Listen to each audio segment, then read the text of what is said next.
জামাত ইসলাম বা যারা এগুলো বিরোধিতা করছে তারা কি আইনের শাসন চান না? তারা কি হাইকোর্ট বিভাগ স্বাধীনভাবে দেখতে চায় না? সেটা বলুক তারা, যে না হাইকোর্টে কেউ মামলা করতে পারবে না। এটা তো একদম শেখ হাসিনার ডুপ্লিকেট হয়ে গেল। হাসিনা যেরকম বলেছিলেন যে মুক্তিযুদ্ধ নিয়ে, বঙ্গবন্ধু নিয়ে কোনো প্রশ্ন করা যাবে না, কোনো আলাপ করা যাবে না, শেখ পরিবারের অঘোষিতভাবে বলেছিলেন শেখ পরিবারের নিয়ে প্রশ্ন করা যাবে না। তাহলে আমরা কি শেখ হাসিনা যেরকম অহেতুক মুক্তিযুদ্ধকে দেবদেবীর আসনে নিয়ে গিয়েছিল, বিধাতা অলঙ্ঘনীয়, আমরা কি এই জুলাইয়ের মহান আন্দোলনকে আমরা এরকম একটা বিতর্কিত ফ্যাসিবাদী বৈশিষ্ট্যে নিয়ে যাচ্ছি? আশ্চর্য ব্যাপার। আদালত পরীক্ষা করবে না? আদালত তো কোনো অন্তর্বর্তী আদেশও দেয়নি। যারা পার্লামেন্টে যাবেন তাদের যা যা সংস্কার করার দরকার সংস্কার করেন না। আপনার কি রাষ্ট্রের সংস্কার করবেন? বিচার বিভাগের সংস্কার, মিডিয়ার সংস্কার, পুলিশের সংস্কার, নির্বাহী বিভাগের সংস্কার, বাংলাদেশ ব্যাংক সহ অ্যাটর্নি জেনারেল সহ সাংবিধানিক পদে কি দলীয় নিয়োগ দেবেন নাকি যোগ্যতা দেখে নিয়োগ দেবেন? এই বিতর্কগুলো করেন আগামী 12 মার্চ থেকে। সেইটা করবেন না জুলাই জুলাই আবেগ তুলবেন। আমার তো মনে হচ্ছে জুলাইটাকে আরেকটা মুক্তিযুদ্ধের মতো বিতর্কিত করার চেষ্টা হচ্ছে। জুলাই একটা আবেগ, এটা নিয়ে প্রশ্ন তোলা যাবে না, এটা নিয়ে কথা তোলা যাবে না। এটা কথা হলো, এটা শপথ করেছে তারা, মানে সংবিধান মানে পরিষদ, যেটা ওইটা সম্পূর্ণ অবৈধ। এবং এটি যারা শপথ করেছে এবং যারা শপথ করিয়েছে এরা ভবিষ্যতে বিচারের সম্মুখীন হবে। তাহলে কেন মানে যেটা আমাদের সংবিধানে নাই, ঐকমত্য কমিশন কেন এটা অন্তর্ভুক্ত করবে? ঐকমত্য কমিশনই তো বাংলাদেশের, কেন তাদের চিঠিতে ঐকমত্য কমিশনই বাংলাদেশের মানুষের সঙ্গে এবং ডক্টর মোহাম্মদ ইউনূসের একটা ক্লাসিক ভণ্ডামি। এখন তো হাটের হাড়ি ভেঙে দিয়েছে ব্রিগেডিয়ার সাখাওয়াত সাহেব, ওই সরকারেরই সাবেক উপদেষ্টা, যে সেখানে একটা কিচেন ক্যাবিনেট ছিল। আসিফ নজরুল, আপনার কি নাম, ওই যে পরিবেশবাদী বলে কাজ করতো, হ্যাঁ, যার বাবা রাজাকার ছিল, সেই রিজওয়ানা হাসান, তারপরে আপনার আদিলুর রহমান শুভ্র, যেখানে সাখাওয়াত সাহেবের কোনো অ্যাক্সেস ছিল না। এবং তো মানব জমিনে তো রিপোর্ট বেরিয়েছে, ওনারা তো কোনো প্রতিবাদও করেনি।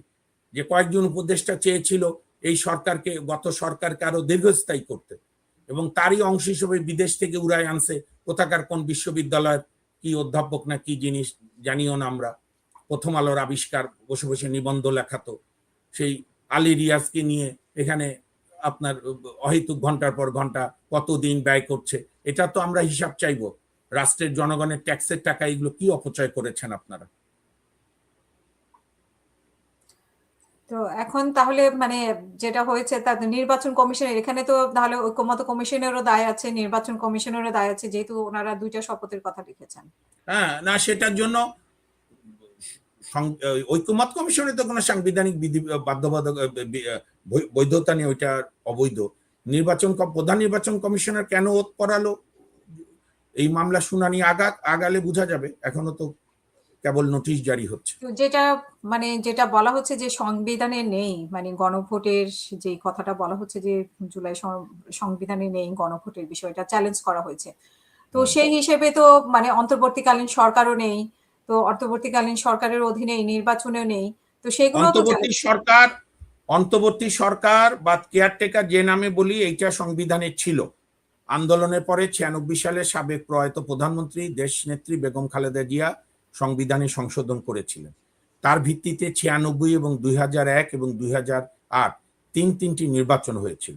আওয়ামী লীগ যে বাংলাদেশের মানুষের সঙ্গে যে গণতন্ত্রকে নিয়ে যে তামাশা করলো, সেটা হচ্ছে ওই সংশোধনটা বাতিল করে দিয়ে।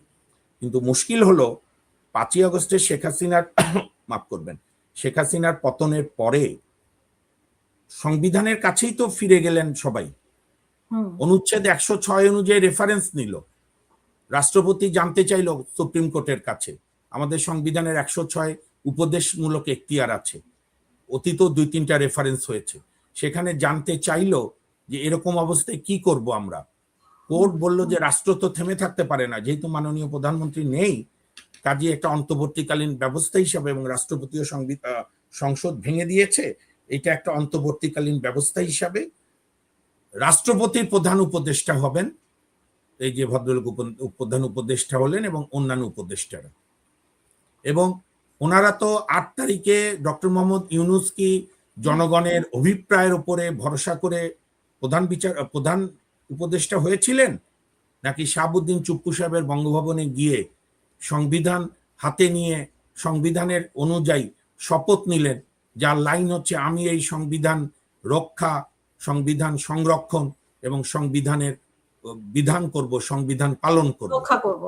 তো তাহলে আপনি যদি ওই দিন, আমরা তো ওই দিন, আমি মহসিন রশিদ সাহেব, আমরা তো এই জন্য তো অনেকে আমাদের উপর গোস্বা করেছিল, আমরা তো 8ই আগস্টে বলেছিলাম হাইকোর্টের একটা, সুপ্রিম কোর্টের একটা প্রেস কনফারেন্সে, যে উচিত হচ্ছে জুলাই ডিক্লারেশনের ভিত্তিতে, জুলাই ডিক্লারেশন দেন, ওত নেন শহীদ মিনারে, জনগণের সামনে ওত নেন, জনগণকে হাজির নাজির জেনে।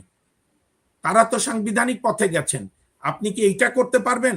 একবার বিয়ে করবেন, আবার বউ কথা না শুনে বলবেন আমার বউ না, এটা হয় নাকি?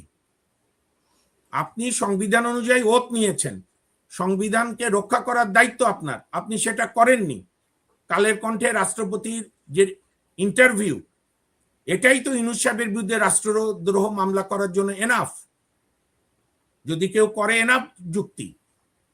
শাহাবুদ্দিন চুপ্পু সাহেব পার্সোনাল ব্যাপার না, তাকে ইমপিচ করে কে কি করলো সেটা বিষয় না, উনি একটা প্রতিষ্ঠান, আপনি তার কাছে ওত নিতে যান, এরপরও বিভিন্ন প্রধান বিচারপতি অন্যান্য সাংবিধানিক পথে ওত নিতে যান আপনি, তখন বঙ্গভবনে যান, বাকি সময়টা ওনাকে বন্দি করে রাখেন, আপনার চিহ্নিত মব পাঠান।